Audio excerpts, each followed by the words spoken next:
विश्वकर्मा पूजा व्रत कथा। सूत जी बोले, प्राचीन समय की बात है। मुनि विश्वामित्र के बुलावे पर मुनि और सन्यासी लोग एक स्थान पर एकत्रित हुए और सभा करने के लिए इकट्ठा किए गए। सभा में मुनि विश्वामित्र ने सभी को संबोधित किया। मुनि विश्वामित्र ने कहा कि हे मुनियों, आश्रमों में दुष्ट राक्षस यज्ञ करने वाले हमारे लोगों को अपना भोजन बना लेते हैं, यज्ञों को नष्ट कर देते हैं, जिसके कारण हमारा पूजा पाठ ध्यान आदि में परेशानी हो रही है। इसलिए अब हम तत्काल उस कुकृत्यों से बचने का कोई उपाय अवश्य करना चाहिए। मुनि विश्वामित्र की बात को सुनकर वशिष्ठ मुनि कहने लगे कि एक बार पहले भी ऋषि मुनियों पर इस प्रकार का संकट आया था। उस समय हम सब मिलकर ब्रह्मा जी के पास गए थे। ब्रह्मा जी ने ऋषियों मुनियों को संकट से छुटकारा पाने के लिए उपाय बताया था। ऋषि लोगों ने ध्यान पूर्वक वशिष्ठ मुनि की बातों को सुना और कहने लगे कि वशिष्ठ मुनि ने ठीक ही कहा है कि हमें ब्रह्मदेव की ही शरण में जाना चाहिए। ऐसा सुन सब ऋषि मुनियों ने स्वर्ग को प्रस्थान किया। मुनियों के इस कष्ट को सुनकर ब्रह्मा जी को बड़ा आश्चर्य हुआ। ब्रह्मा जी कहने लगे कि हे मुनि, राक्षसों से तो स्वर्ग में रहने वाले देवता को भी भय लगता है, फिर मनुष्यों का क्या कहना। जो बुढ़ापे और मृत्यु के दुखों में लिप्त रहते हैं, उन राक्षसों को नष्ट करने में श्री विश्वकर्मा समर्थ हैं। आप लोग श्री विश्वकर्मा जी के शरण में जाइए। इस समय पृथ्वी पर अग्नि देवता के पुत्र मुनि अंगिरा यज्ञों में श्रेष्ठ पुरोहित और जो श्री विश्वकर्मा के भक्त हैं, वही आपके दुखों को दूर कर सकते हैं। इसलिए हे मुनियों, आप उन्हीं के पास जाए। सूत जी बोले, ब्रह्मा जी के कथन के अनुसार मुनि लोग अंगिरा ऋषि के पास गए और ऋषि के पास जाकर उन्होंने कहा, हे मुनि, आप लोग क्यों व्यर्थ में इधर उधर मारे मारे फिर रहे हैं। दुखों दूर करने में विश्वकर्मा भगवान के अतिरिक्त कोई भी सामर्थ्यवान नहीं है। अमावस्या के दिन आप लोग अपने साधारण कर्मों को रोककर भक्तिपूर्वक श्री विश्वकर्मा कथा सुने और उनकी उपासना करें।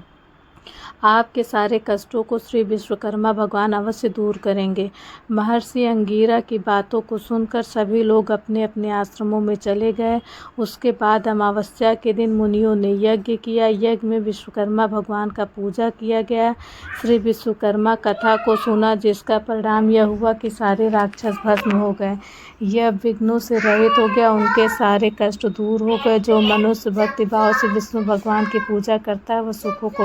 विश्वकर्मा जयंती का त्यौहार सनातन धर्म के लोगों के लिए बहुत महत्वपूर्ण होता है। इस दिन भगवान विश्वकर्मा की पूजा के साथ साथ कारखानों, घरों में मौजूद अस्त्र शस्त्र इत्यादि की भी विशेष पूजा की जाती है। हिंदू धार्मिक मान्यताओं के अनुसार भगवान विश्वकर्मा को दुनिया का पहला इंजीनियर कहा जाता है। यहाँ आप जानेंगे कि विश्वकर्मा जयंती की व्रत कथा और इसका महत्व क्या है। विश्वकर्मा पूजा की प्रथम कहानी, जब सृष्टि का निर्माण हो रहा था तो वहाँ सबसे पहले भगवान नारायण सागर में शेष शैया पर प्रकट हुए। भगवान विष्णु के प्रकट होने के बाद उनकी नाभि से भगवान ब्रह्मा दृष्टिगोचर हो गए थे। ब्रह्मा के पुत्र धर्म और धर्म के पुत्र वासुदेव थे।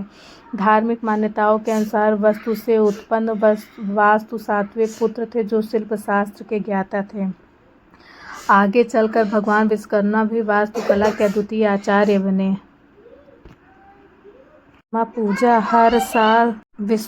विश्वकर्मा पूजा हर साल 17 सितंबर के दिन मनाया जाता है। विश्वकर्मा पूजा का पावन पर्व हर साल उस दिन मनाया जाता है जब सूर्य देव सिंह राशि से कन्या राशि में अंक में प्रवेश करते हैं। पौराणिक कथा के अनुसार आज ही के दिन भगवान विश्वकर्मा का जन्म हुआ था। इस दिन भगवान विश्वकर्मा की पूजा करने का विधान है। उनकी कृपा से बिगड़े काम बन जाते हैं, बिजनेस और रोजगार में सफलता प्राप्त होती है। दुनिया के पहले वास्तुकार एवं इंजीनियर कहे जाने वाले विश्वकर्मा जी ने इस सृष्टि की रचना करने में परम पिता ब्रह्मा जी की सहायता की थी। उन्होंने सबसे पहले इस संसार का मानचित्र तैयार किया था। प्राचीन काल में जितनी भी राजधानियां थीं, उन सभी का निर्माण विश्वकर्मा जी के द्वारा ही किया गया था। यहाँ तक कि सतयुग का स्वर्गलोक, त्रेता युग की लंका, द्वापर की द्वारिका और कलयुग के हस्तिनापुर सभी विश्वकर्मा जी के द्वारा ही रचित थे।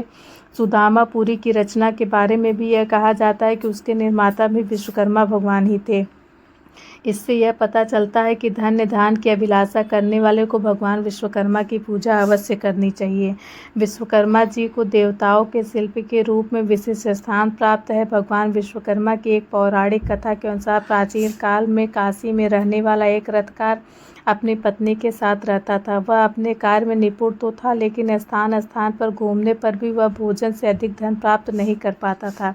उसके जीविकापार्जन का साधन निश्चित नहीं था। इतना ही नहीं, उस रथकार की पत्नी भी पुत्र न होने के कारण चिंतित रहा करती थी।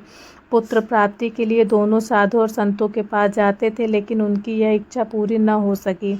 तब एक पड़ोसी ब्राह्मण ने रथकार से कहा, तुम दोनों भगवान विश्वकर्मा की शरण में जाओ, तुम्हारी सभी इच्छाएं पूर्ण होंगी। और अमावस्या तिथि को व्रत कर भगवान विश्वकर्मा का महत्व सुनो। इसके बाद अमावस्या को रथकार की पत्नी ने भगवान विश्वकर्मा की पूजा की, जिससे उसे धन धान पुत्र रत्न की प्राप्ति हुई। वह सुखी जीवन व्यतीत करने लगा।